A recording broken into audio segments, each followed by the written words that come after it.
with the ceasefire so-called deal basically being as might as well basically being done, many people are celebrating.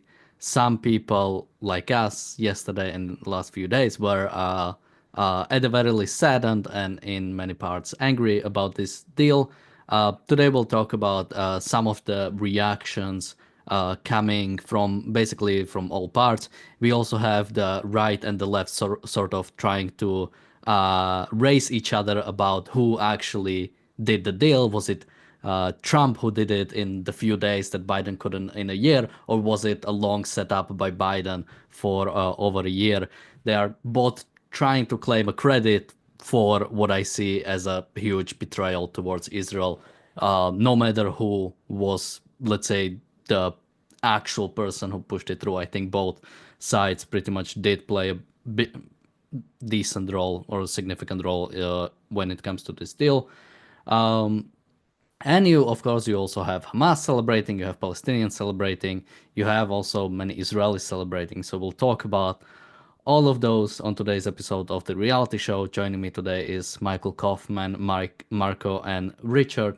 And so I had Marco and Richard on an episode a few days ago when we did talk about it. So I'll go to Michael first. And, I'll mention something that I did that really disturbed me, especially is there was sort of like a recording or sort of like a message by the Hamas leader Al Haya. And I made a point, I think yesterday or 2 days ago, that I didn't even know who this guy is because we killed so many Hamas leaders that I didn't even, check who it is right now. And it's really sad the fact that and also, it sounds like, from my understanding, is this was actually the person who was behind the negotiations for the most part. So he's sort of now he's also the leader and has been the negotiator for the most part. But I mean, Michael, what do you think? When Al Haya talked about it, he said this is a victory for Hamas. He said he called it a military accomplishment, referring to October 7, a source of pride for our people to be passed down from generation to generation. So did they win? They didn't. I mean, all you need is a picture of Gaza and the number of dead, appropriately dead, and frankly, it should be a lot more Gazans to know that they didn't win. But no one should be surprised by what the Palestinians are doing. When you're a terrorist organization, they said up front after October 7th, they said the more martyrs we have, the better. The more dead Gazans we have, the better. The more dead citizens, so-called, innocent citizens of Gaza that are dead, the better. This is what we strive for. By that definition, they won. They got a lot of dead people. They have a lot of flattened buildings. They have a lot of misery. They depend on outside places for humanitarian aid, another disaster forced on Israel from the Western idiots. So I don't think anybody should be surprised. When you are a terrorist organization, when you're an Islamic militant organization, you love death, and they got it. So by that measure, they won.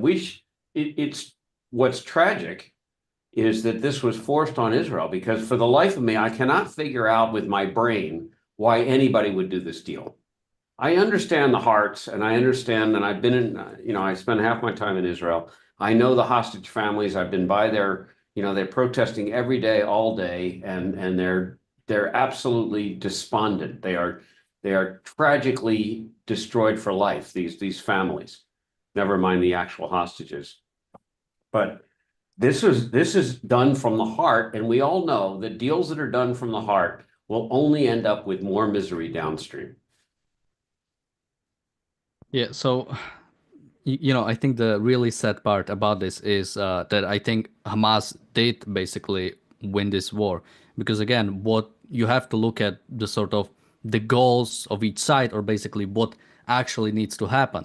The only way for Israel to win would be an absolute annihilation of Hamas, destruction of the Palestinian culture itself, basically the ideology that led to October 7, and also, at the very least, some form of reoccupation of Gaza. And anything short of that, I think, is a loss, because similar to when Israel pulled out of Gaza in the past, similar to uh, the fact that Israel didn't completely wipe out Hezbollah, it allows these terrorist organizations to continue existing. Again, the point of evil, the point of Hamas is only to destroy Israel. They have no other goals. And as long as they can get this deal in, as long as they can survive another day to do another October 7th, they are winning because that's their only goal, destruction of Israel. And so that's why it's really we have to look at this carefully because, yeah, as you say, if you look at Gaza, Gaza is like destroyed to large extent. UNRWA is banned. There was a lot of done in the last year that wasn't done for decades. But for the good to prosper or for the good to really win, uh, very good is not enough. You have to completely wipe out the bad. I mean, Marco, we've talked a few days ago about this, and now we're pretty much even more desperate about what's coming in. From my understanding, it looks like we also do. I think there was a list published, or basically the sort of document published about how the deal is gonna look, and it looks like the first hostages are gonna be coming out on Sunday, so even before Trump's inauguration, that's on Monday. But I also have a statement from the Islamic Jihad, which is also has accepted this deal and is also part of this deal. And they've said, today our people and their resistance imposed on honorable agreement to stop the aggression. So, yeah, what do you think about this more broadly? Well, I think it's a super rotten deal. I think in the end, talking about victory here is redundant because no one has won, but lots of people have lost, and certainly civilization has lost on this one. And again, we see a war that the West, the civilized countries, are hell bent into losing, certainly not winning. And again, the I don't know how many thousand Democrats there are in this administration, but together they haven't got a single testicle because Donald Trump forced Hamas into accepting a deal. Let's not forget that Hamas were the one who kept refusing any sort of deal, any sort of ceasefire, any sort of agreements. They always refused them. Donald Trump comes around and said, I'm going to give you hell if you don't return the hostages. And suddenly Hamas is open to negotiation. And of course, the Democrats could have forced Hamas to say, okay, you return all the hostages. But no, they chose to go down the route of sticking to the stupidly rotten deal that Biden put together in May. And they decided effectively to hand over the final gift, the departure gift to Hamas from the Biden administration. I think this is absolutely deplorable. Okay, I don't understand why Trump is fighting in order to, to get to get an award to be recognized as the one who forced the deal through, because frankly it's a rotten deal. It's a typical Democrat deal. It's similar to a deal that they did with Iran, whereby you hand over all the advantages to the enemy and you just look like a pillock in the middle of the lake. And I mean, I cannot stress how bad this thing was. And how can you imagine having to have the blessing of Palestinian Islamic Jihad? I mean, first of all, Islamic Jihad is pleonastic, isn't it? Because who else brings you jihad if not a bunch of Islamics? But let's pretend these people are valid people, and let's pretend that by accepting this deal, we do not effectively agree to turn human beings into currency. And let's pretend we are not teaching these savages that taking hostages pays back. What's left? Well, 800 odd soldiers that have died during this campaign. For what? I think calling this a ceasefire deal is already wrong, and we shouldn't do that. I think we should call it a capitulation to terrorism deal or a kidnapping works deal, because that's what it really is. I think, I mean, if Palestinian Jihad call this honorable, then it's honorable in terms of Palestinian jihad's ideology, which is obviously the absolute opposite of what's honorable by any measure. I'm not sure I entirely agree with the framing that this is forced on Israel or that Israel's been betrayed by the US, whether it's under Biden or Trump, because I think Israel's been complicit in betraying itself when it comes to negotiating as far as it has, whether back in May and accepting the deal in May that then Hamas refused to go ahead with, or the deal that they've now gone ahead with.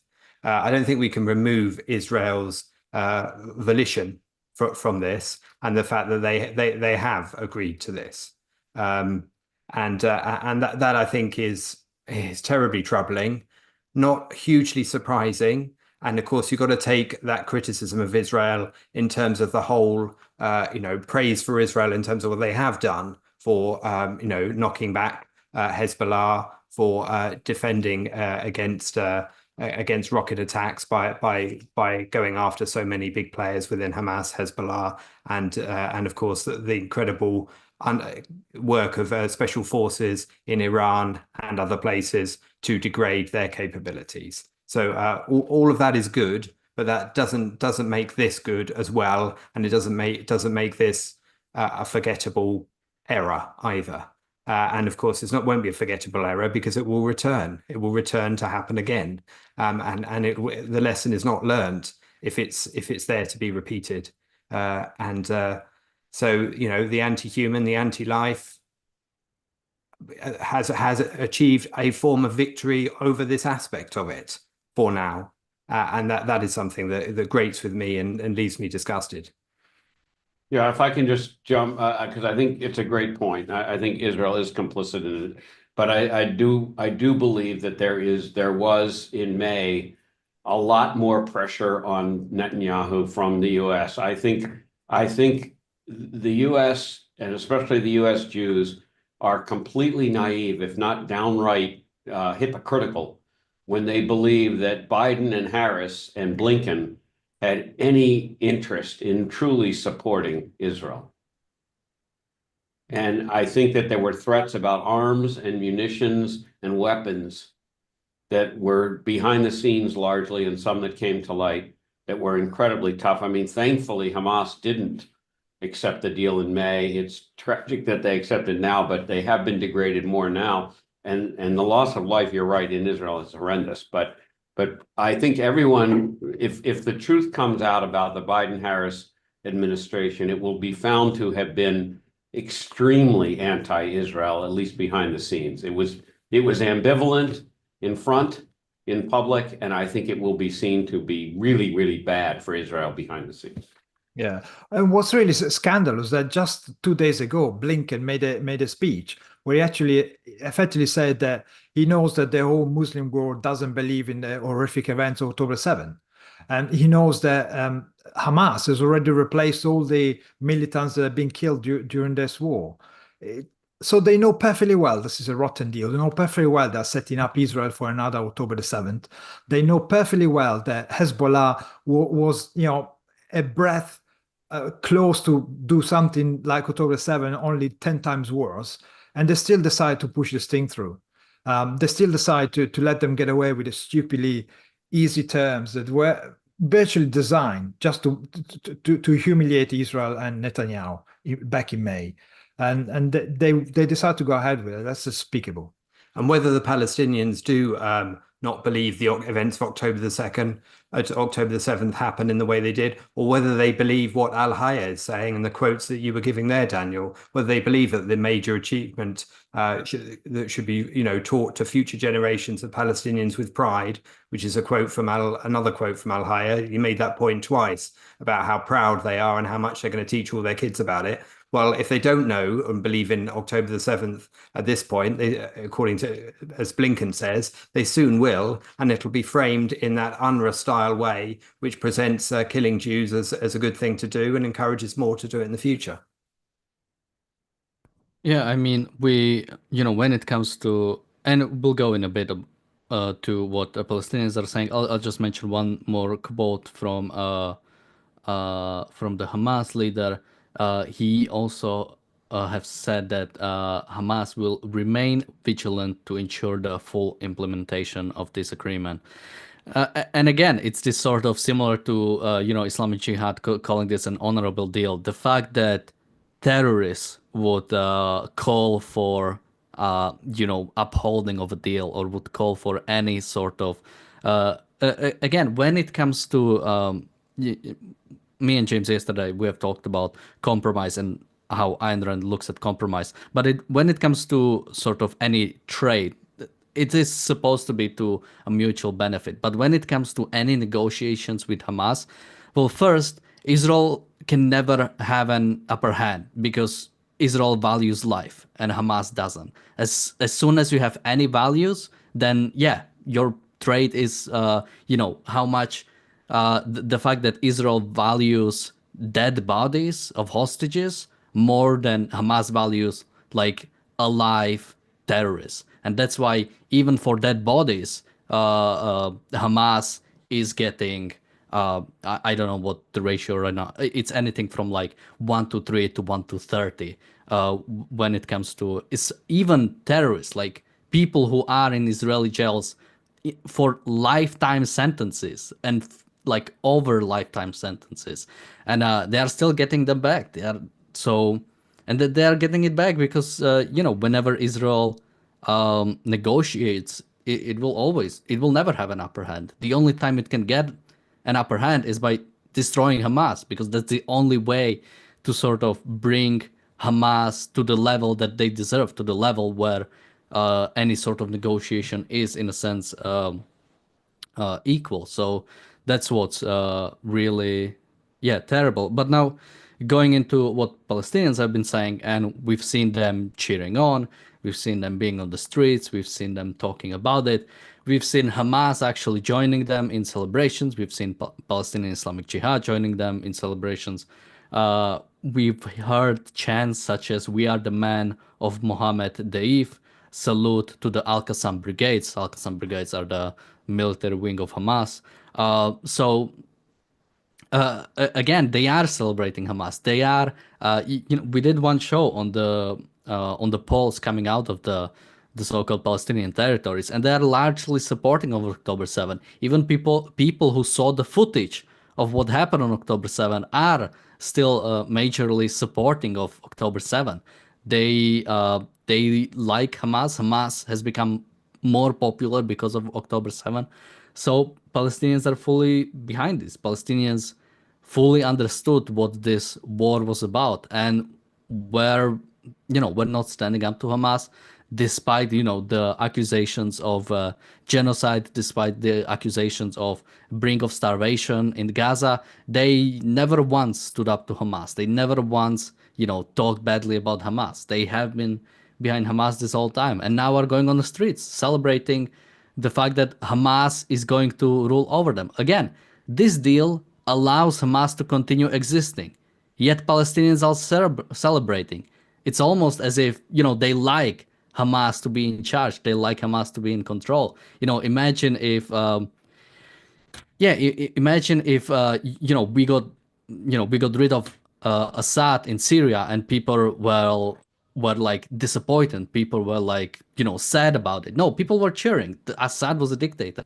In any like dictatorship that is not popular, that people don't like, people celebrate when you get rid of the dictator. They don't celebrate when you leave the dictator in charge. I mean, Michael, what do you make of what we are hearing from the Palestinians? They seem not only happy about the deal, but they've seemed pretty much happy to support Hamas all throughout until now, and are happy to even support it now that it will continue existing. Look, let's start with what maybe seems a little unrelated and go back to that question.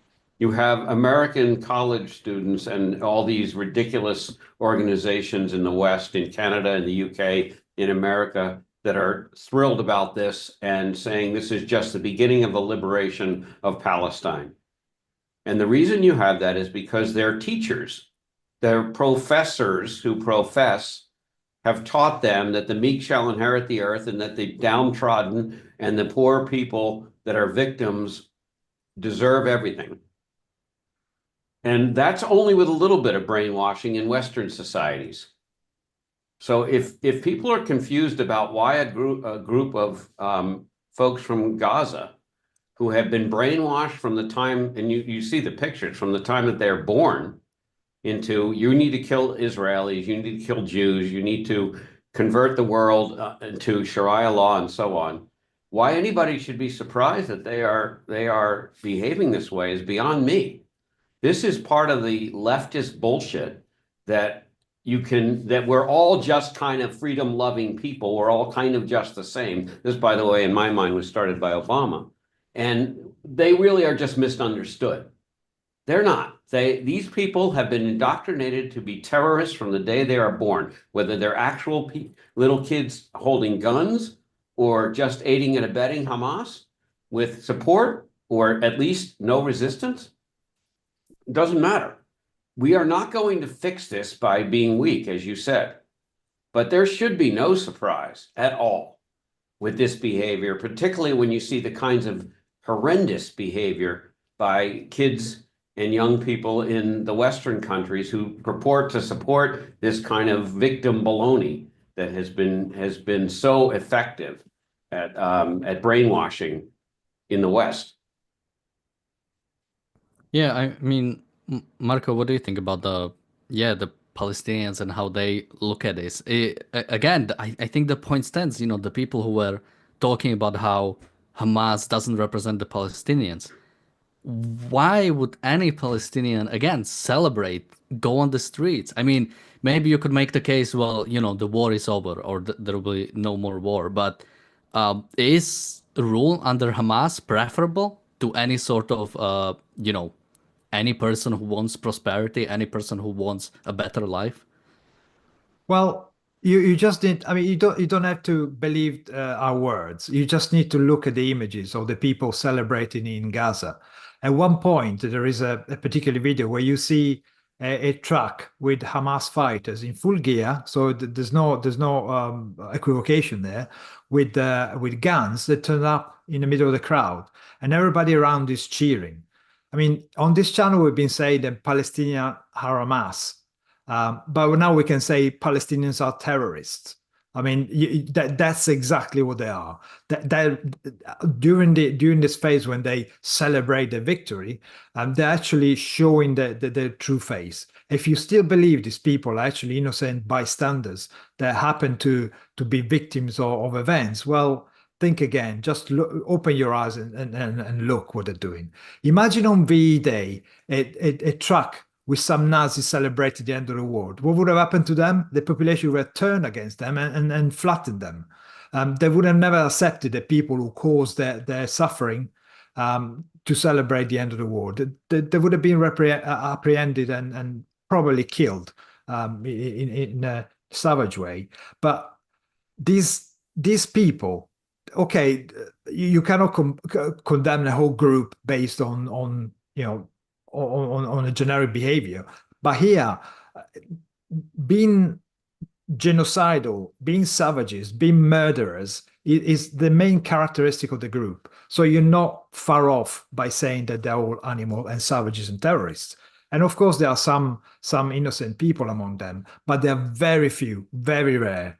And frankly, you see their behavior. You see what they've done. You see what the leader is saying. By the way, it's easy to remember the name of the leader. Just think about Miss Piggy. Yay! These people are just they are the people that are on the receiving end of a big gift, a big parting gift from the Democrats, and they are the very people that in a few years' time will reenact the events of October 7th. You've just got to look at what the Palestinians are saying at this point. They're saying they still want to pursue Israel's destruction. And they mean the whole of Israel, not just, any in any particular area. They want to expel Israelis from Jerusalem itself. They've hailed Iran and the Houthis for their support during the whole crisis, and they have just equally been utter terrorists in this, and clearly evil. And so where's the capitulation? Where's the recognition that your ideology has got you in this mess? It's nowhere, is it? And of course, they've been stressing the fact that they won't forgive what's happened since October the 7th, which means they'll be going for revenge and means that the term ceasefire does not apply to anybody except Israel in this scenario. And the UN will be backing up the cease firing of Israel and will allow anybody else to fire upon Israel with impunity. And then you look at some of the other things the Palestinians have been saying about the fact they want to now make Gaza more beautiful than ever. Now, of course, more beautiful than ever. But of course, before October the 7th, we were told it was an open air prison. They make it sound like it was beautiful before October the 7th, and now it can be more beautiful than ever. Well, it could be. It could be if you gave up the ideology, but not in the way that you're looking at here. That is just never going to happen under that scenario. So, and of course, we are Mohammed Dave's people, as you said. You quoted that line, Daniel. They're chanting in the streets. Well, you are celebrating the terrorists, the very terrorists by name, who have spearheaded and led this whole thing. So, how are you any different? You're terrorist supporters. Yeah, I Rich, mean, if I can just jump, I mean, I may be a little naive, but hopefully my optimism is not completely ruined. There's a ceasefire with Hezbollah, and there was the joke put up by Macron and Blinken, or Macron and whichever idiot under Biden was negotiating it, that there was going to be an international group overseeing the implementation of that to prevent Hezbollah from rearming. And as far as I'm aware, not a single day has passed since that was signed when Hezbollah was not rearming. And the good news is that Israel, originally in violation of the ceasefire agreement, now we don't hear that much, but there was condemnation from the US and from France, of course, that Israel is violating the ceasefire by bombing the Hezbollah terrorists who were rearming. And the fact is, of course, the international force, just like UNIFIL failed their job, of course, the international overseers, with their bureaucracy and their stupidity and their meekness, didn't do anything to stop this. Israel has been carrying out many, many strikes, continuing in Lebanon. There was just a huge one again today. So I am hopeful, especially when Trump comes in. I think a lot of the handcuffs that Israel has will be taken off.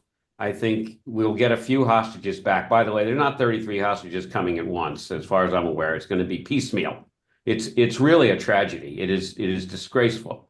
And hopefully Israel will actually take the time to make sure that this ceasefire is upheld on the part of Hamas, which will, of course, lead to many more bombings of Gaza, because Hamas is clearly not going to abide the ceasefire, just like Hezbollah has not followed the ceasefire. yeah, so let me cover a few super chats. We have a super chat from Bonnie, thank you so much, and a super chat from Matt, thank you so much. He says, please bring Yaron on to discuss Trump's role here. So I recommend checking out yesterday's episode of the Daily Objective. Me and James have talked, did a whole episode about how much we think Trump had a role in this, as well as on Tuesday, me and Mark and Richard did also an episode on Trump's role, specific with the first sort of basically reports we had about it. And yeah, I think, I definitely want to go to that later, basically sort of the left and the right arguing about who can claim the benefit of this, because both sides are trying to make it. I think Trump was the first one to announce the deal. He was very quick to jump on social media and to say the deal has been done, and pretty terrible way of describing it.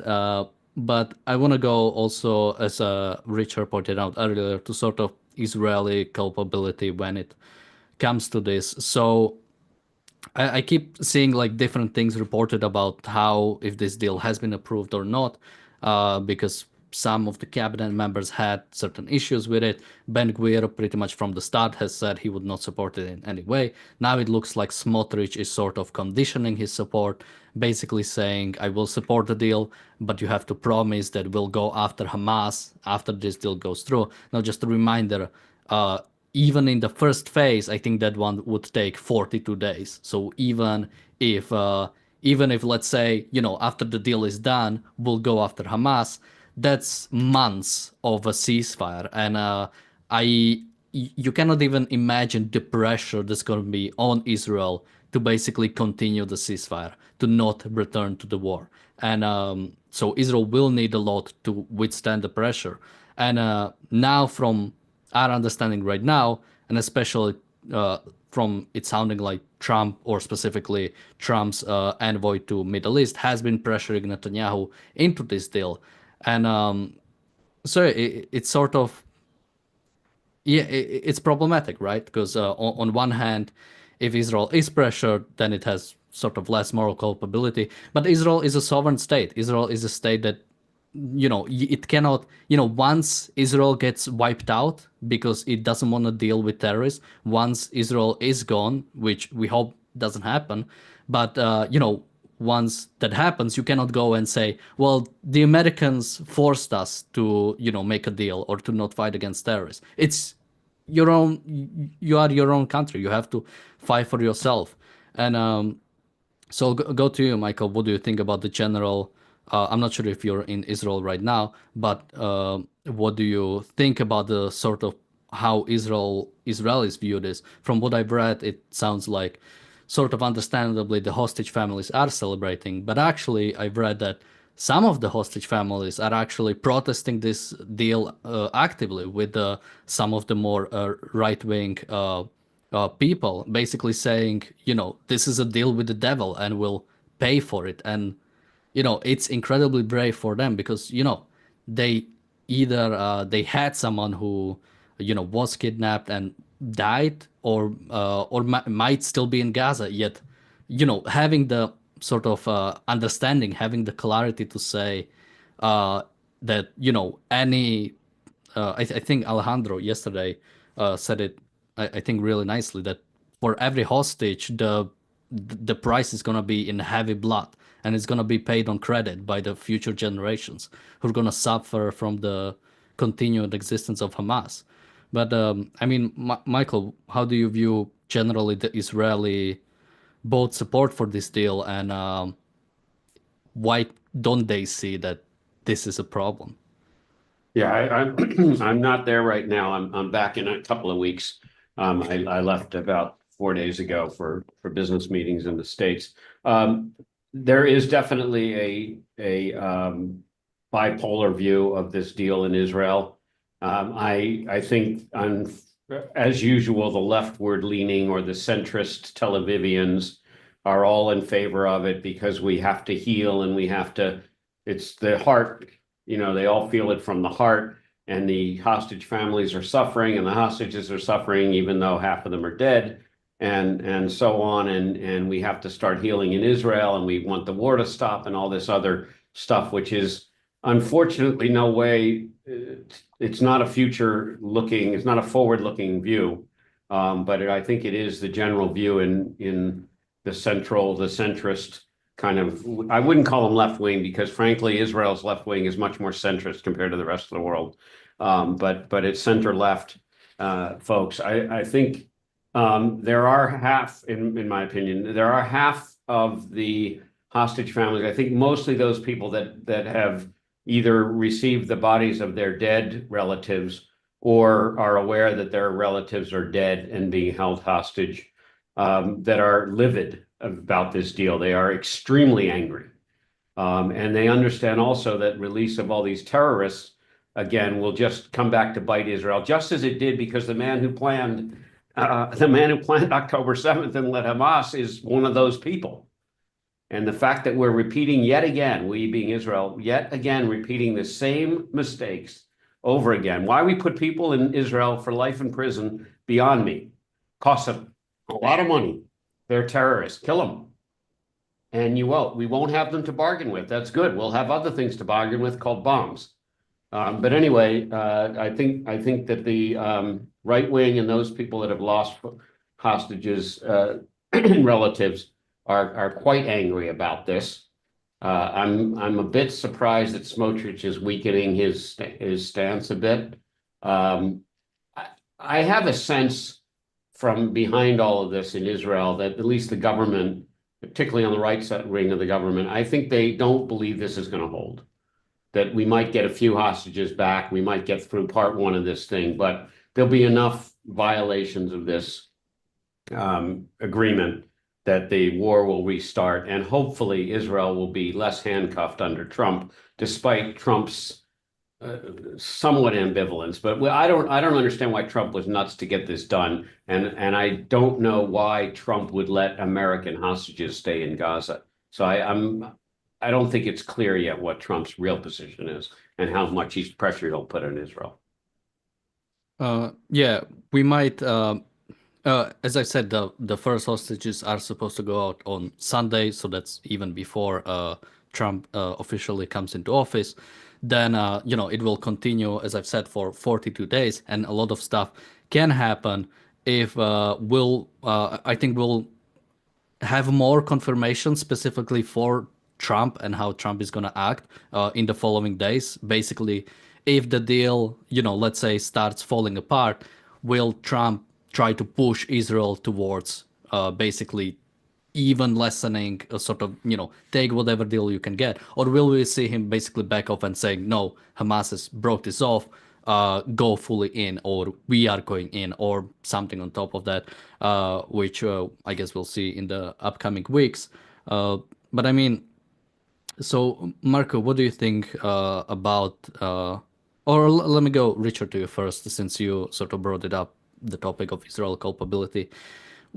Yeah, how much role do you think really Israelis do play in this deal? Because, the protests in Israel have been going on, maybe not necessarily since October 7th, like in Gaza, but not soon after October 7th, there were protests inside of Israel calling for ceasefire, calling for a hostage deal. There was a hostage deal pretty early into the war. And yeah, for a long time, pretty much many people in Israel have been basically in favor of a deal, have been in favor of just, well, call it what it is, basically surrendering to Hamas. Yeah, I think there was a point just before the pager attack when that seemed to be reaching some sort of a crescendo on the streets in Israel, and the pressure on Netanyahu and the government seemed to be really quite significant, having built up over a long period of time since October the 7th. And then there came the pagers and the various taken out of the leadership of Hamas and Hezbollah, and all of that shifted the dial quite considerably. And of course, that was also coincided with the point when Israel wasn't listening to the advice of the Biden administration and the US, and was actually doing the exact opposite of what they were saying in terms of, where they went into Rafah or etc. So, and all of that achieved their best victories and their best moral victories as well, not just military ones. So yeah, and just quickly add, and whenever they did talk to US, it came to bite them in the ass back, because when, for example, the Iranian strike was discussed with the Americans, the information got leaked. So much about, the American help in anything. And that was a lesson they seem to learn, and therefore they seem to give minimal notice in all of those subsequent things I just listed, which is why they worked. And that should be borne in mind again. Now, whether the Trump administration changes that or not remains to be seen. And of course, there are many people involved in a US administration anyway, and there's many opportunities for people to leak the more that know about something. So all of that depends on the overall strategy and the relationship between Netanyahu and Trump as we go forward. I think I want to concentrate on a little bit of the deal for a second. I don't want to go into the ins and outs of it because I don't think that's helpful, but just to get a flavor of it, we're talking about the first phase being about 33 hostages, and the children, women, and men over 50. Don't know if they're alive or dead. Been told that the majority are alive. I mean, up until recently, we were told that they didn't know where the hostages were. Between the Palestinians and the Hamas who were holding them, they weren't sure where they were or how many where they were or whether they were alive or not. And that's where they couldn't say. Well, obviously they know now, don't they? Even though that wasn't true at the time. And you're talking about the deal subsequently being for the other 65 or so. coming after this 42 day period. And this 33 that I spoke about a moment ago will be dribbled out in 3 at a time, a few later, a few a bit later. That is absolutely horrendous. So it will be constant. Obviously, that gets maximum PR for return of hostages footage, for families being reunited footage. That gives maximum PR for terrorists from that point of view. And then the other 65, that requires further negotiations. So basically, we'd start again, and then you'd be trading even more Palestinian terrorists for the remaining, whether they're alive or dead. And this idea that you take human lives and you score them based on whether the individual is young or old, or male or female, whether they're injured or sick, and then you work out what that equates to in terms of what they can negotiate for Palestinian terrorists. For example, the 9 ill and wounded that there are supposed to be among the remaining 94 or so are supposed to be traded for 110 Palestinian prisoners. So they've deliberately focused at each stage on who can we gain most sympathy for from Israel? Can we exploit that sympathy, that humanity of Israel, the notion that no person should be left behind and that some people's suffering should be acted on first? Can we exploit all of that humanity and sympathy in order to get the maximum benefit for evil and terrorists? And that is what's so sickening about this. And I think we're objectivists here, and obviously that doesn't mean, as people often mistakenly accuse us of being, unfeeling, unthinking, having no heart. The emotion is very strong for us too, and the emotion is the fact that our values are being so abused and destroyed in the process of accepting such a deal. The value of life is being traded and degraded in this process, and that is it leaves you upset and bitter, frankly. And it's not a nice place to be, but it's how it is, and you've got to face the reality of what this deal really means. I think the only thing that I can take some comfort in or hope in, or perhaps remains open as a possibility for getting more right, is the overall strategy towards Iran, as we mentioned the other day, and whether what happens after some of these hostages are returned, what is the overall end game for how Gaza will be run, and what the relationship, what the security will be for Israel. And of course, there's the other lessons that have been learned since October the 7th in terms of what the Palestinians are capable of doing and being alert to preventing an incident of that nature in the future. But all of that is not as good as it should be, and it's the extent to which Israel has not listened to either the US or to those humanitarian calls, which are only asking it to endure more long-term pain for the sake of its enemies. Yeah, something that fills me, let's say, a bit more with a bit more optimism is the fact that this deal is not done and done. Basically, in like 2 or 3 weeks or something, there are supposed to be more negotiations about basically how it's gonna continue. And now that might be a time for just to break it all and basically go back in and hopefully with no since we no longer have Democrats in power, let's say, even if Trump is neutral on Israel, even if he just allows Israel to do whatever it wants with no influence, Israel will be in much better position. Now it would still face internal pressure. I think Israelis themselves are not fully committed, unfortunately, towards a long-term solution when it comes to Gaza. But I mean, Marco, what do you think about? Yeah, I mean, what do you think we might see in the next few weeks? Let's say, Trump basically putting this deal forward was sort of just a faux pas, or uh, it's almost minimizing what he did. But let's say, he will realize what he had done and sort of walk back and try to either be neutral about Israel or even help Israel with elimination of Hamas and, more importantly, Iran. Do you think we'll have enough strength to do it? Basically, more of a moral strength. Basically, Look, I both. think Yeah, I think Trump is very anti-Iran. I think he's fed up with it. And I think the people he has surrounded himself with despise Iran and unlike Obama, are not going to let Iran get a nuclear weapon. The people, they understand that Iran is run by a bunch of crazy people that will gladly annihilate themselves if they can destroy Jews or destroy the great Satan, which of course is the US, and continue to harm Western Europe. And I think Trump wants his legacy to be the man who stopped Iran. I believe that maximum sanctions, economic sanctions, are going to be put on. I wouldn't be surprised if we have all kinds of military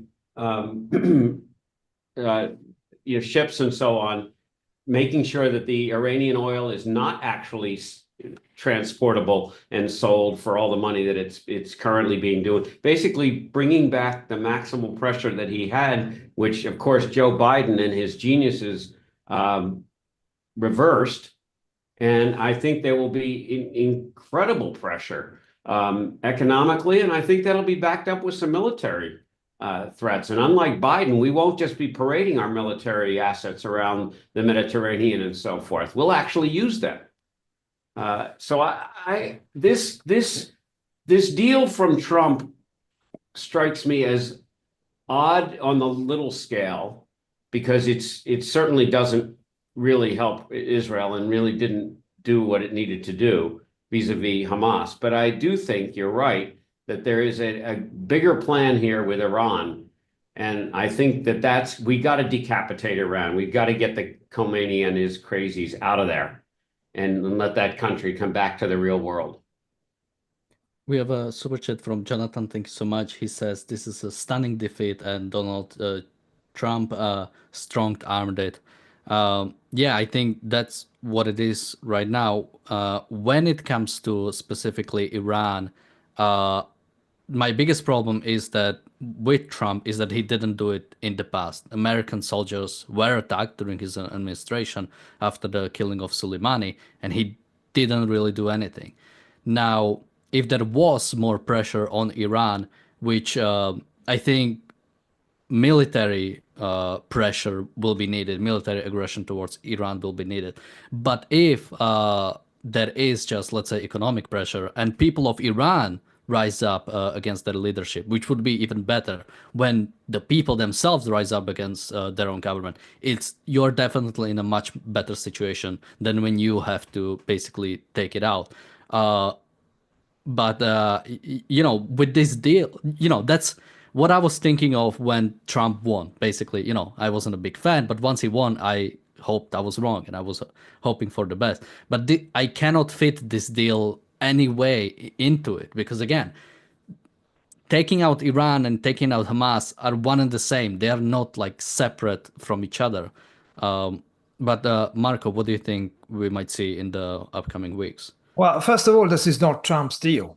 Trump promised to reach to the end, to return the hostages within a week of him taking office. So all he did at this time was force Netanyahu to accept some kind of deal. And of course, the deal again is the typical cock-up, international cock-up that only Democrats could actually come up with.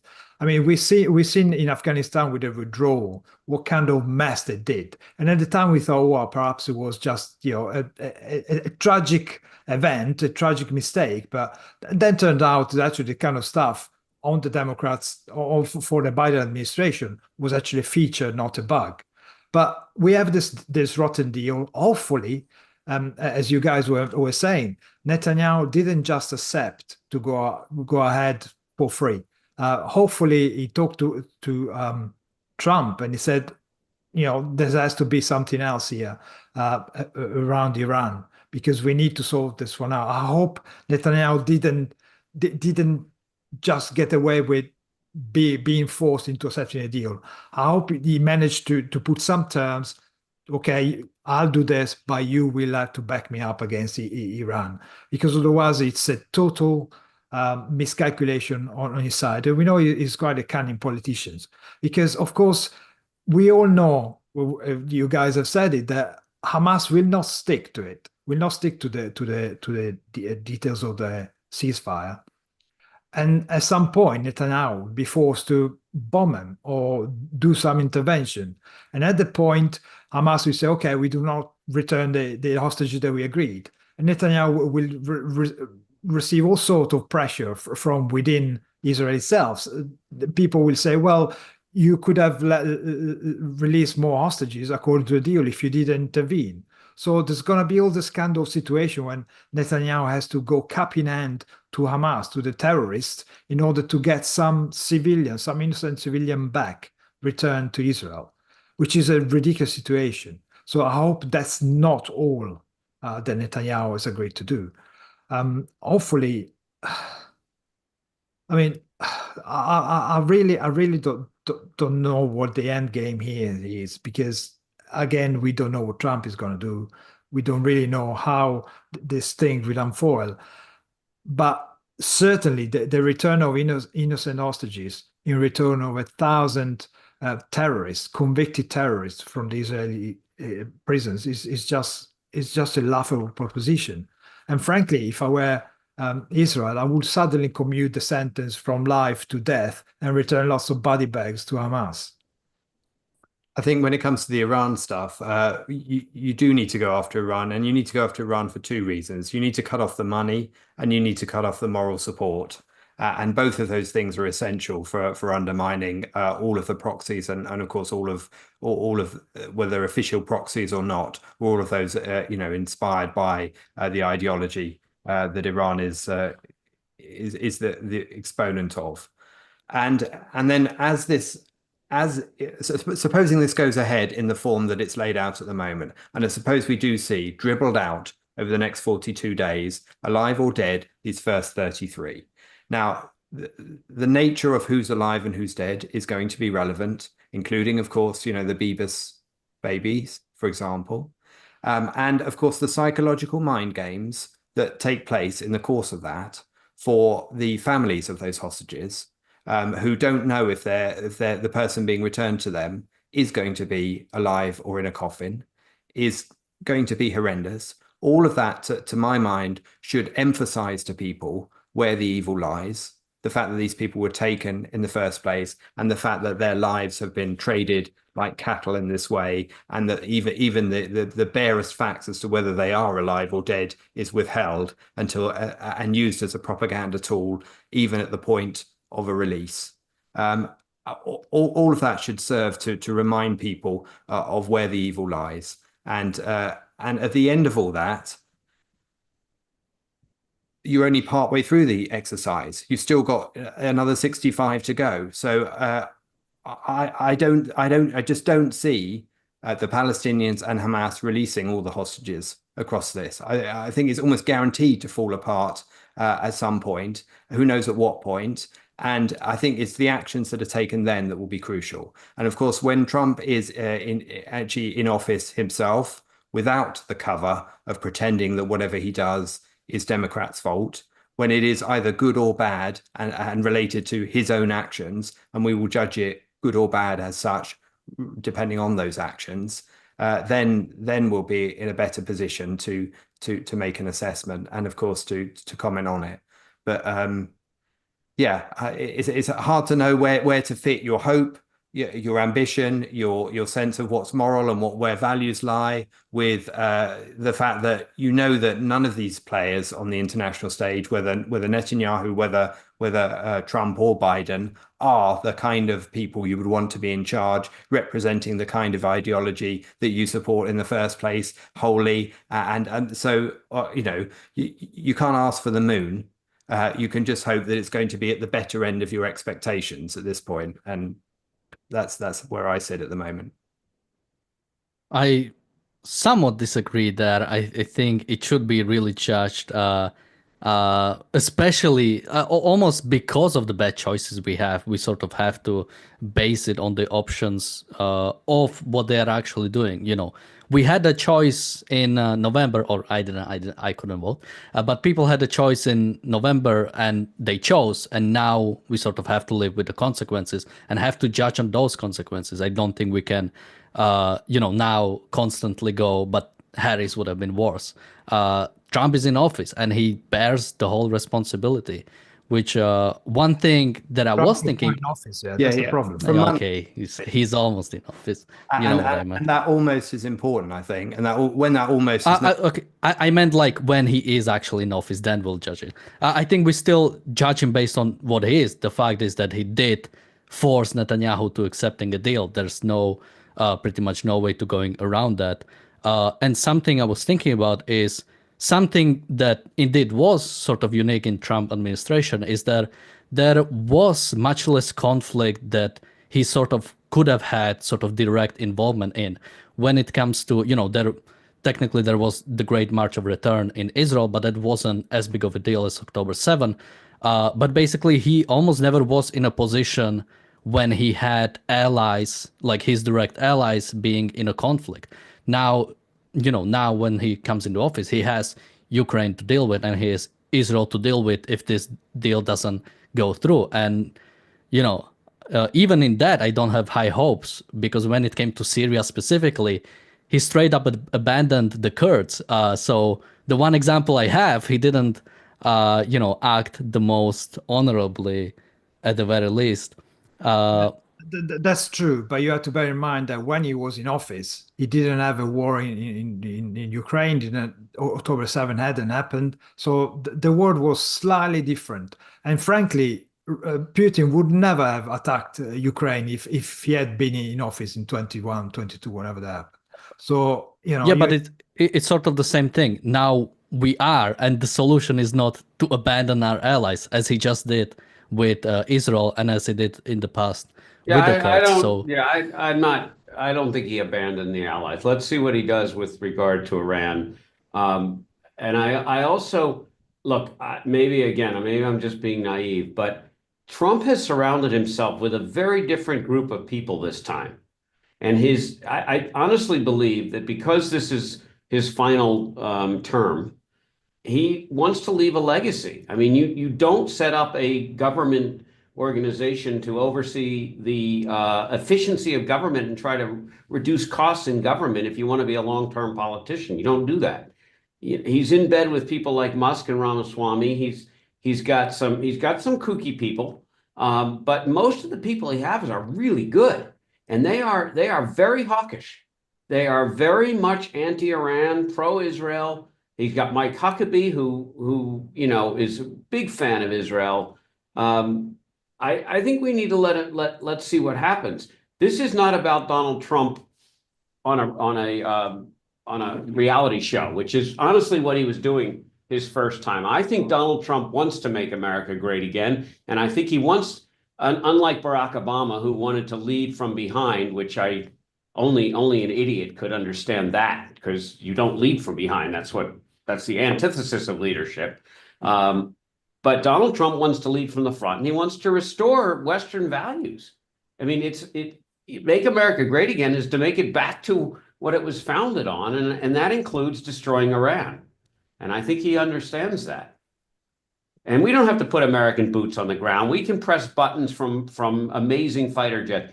And the last point I'll make is Israel on its own took out almost all of Tehran's air defenses in one fell swoop. And all the idiots on TV, these so-called experts, who all told us how amazing the Iranian military is and how we could never have a war with Iran, and little Israel sends in 130 airplanes, with I think it was 10 or 20 bombers, and took out all of Tehran's air defense. It's naked.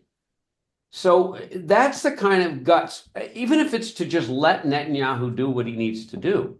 But I think Trump is going to be very different this time. Maybe I'll be proven wrong.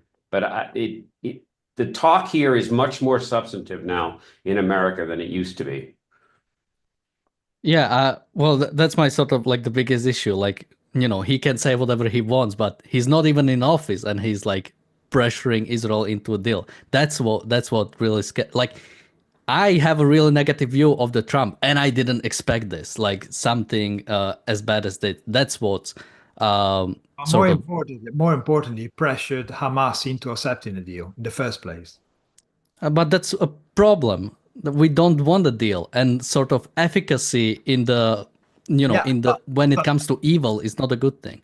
that's exactly why the US could have tweaked the deal and telling Hamas, well, we're gonna let the guy loose in a week's time if you don't accept this one. But they didn't do it. They chose to stick to the rotten deal. Yeah, Let's but see how again, the it's deal almost. lasts, because I think we all agree the deal isn't going to last. And the question is, then look, it is possible that the idea here is let the deal, we all did the best. Israel did what it was supposed to do. Hamas breaks the deal. Trump says, now I'm letting Netanyahu do what he needs to do. Hamas blew it. That could be the strategy. We don't know. I agree. It's a horrendous deal. It makes no sense to me unless there's something going on behind the scenes. Maybe there is, maybe there isn't. We'll have to see. We have a super chat from Jonathan. Thank you so much. And also Razi earlier in the chat said, I also wonder how much of this is because Bibi congratulated Biden for winning the election in 2020. Well, there's no one who holds the grudge like Donald Trump. Yes. I'd be surprised if it was this, but maybe I wouldn't. But I really hope it's not this, because I hope there is at least some more substantive behind this than an endorsement. But Michael, any last thoughts? And also, where can people find you? Nope, I said my piece. Michael Kaufman, 2Fs, LinkedIn. Marco? Yeah, ditto. Don't trust Hamas. Whatever they say, don't trust them. They're terrorists after all. Yeah. And I look forward, hopefully, under a Trump administration, seeing the Houthis prevented from interrupting international shipping anymore, as well as prevent them from bombing Israel. And I think that will be something that we could likely see in the next few weeks. So fingers crossed for that. You can find some of the clips we make from the shows on this channel, on the sister channel, The Briefly Objective. The link is in the description below, where it says for shorter material, click here. So please check it out and like and subscribe. And of course, check out the Substack, where we've written various articles for Ayn Rand Centre UK Substack, some of which are on Israel. You can find me on my YouTube channel, Damn Dan. As we've said, all the links are going to be in the description. Just quickly, someone says false hope, basically. I kind of think of it as more of like a desperate hope. We have the politicians we have, and we sort of have to hope for the best. But yeah, I mean, especially with something like the Houthis, it is like really the minimum is required to even do anything. And direct sort of threat is absolutely perceived. The fact that we had one operation, which had a nice name, Prosperity Guardian was a pretty nice name for an operation, but it barely did anything. So, I'll take less cool nicknames if we can get much bigger reactions towards terrorists. But thank you guys for joining me today. We'll be back tomorrow on another episode of The Daily Objective and The Reality Show.